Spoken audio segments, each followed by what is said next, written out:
మన సమాజంలో ఒక స్ట్రేంజ్ రూల్ ఉంది. సెక్స్ గురించి మాట్లాడకూడదు. ఎవరు మాట్లాడినా అయ్యో ఇదేంటి కల్చర్ అని అంటారు.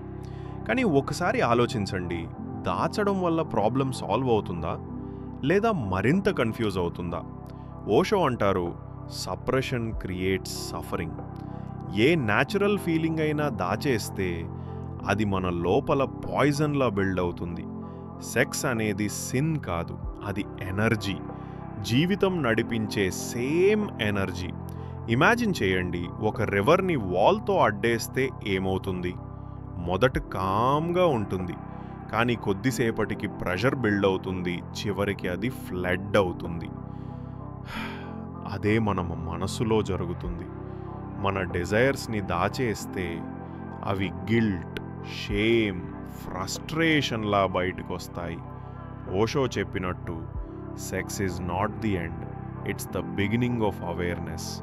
అంటే సెక్స్ని అండర్స్టాండ్ చేస్తే మన ఎనర్జీని లవ్, క్రియేటివిటీ, పీస్గా మార్చుకోవచ్చు. కానీ సమాజం మనకు నేర్పింది ఫీల్ షేమ్. అదే రీజన్ మనం మనలోనే వార్లా జీవిస్తాం. మన బాడీ ఒక ట్రూత్ చెబుతుంది, మన మనసు దాన్ని డిలే చేస్తుంది.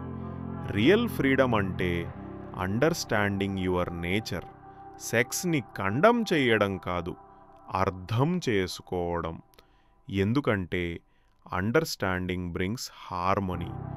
ఓషో చెప్పిన ఒక్క లైన్ చాలు ఆలోచించడానికి. What you understand transforms you, what you suppress destroys you. So next time దాచొద్దు, అర్థం చేసుకో.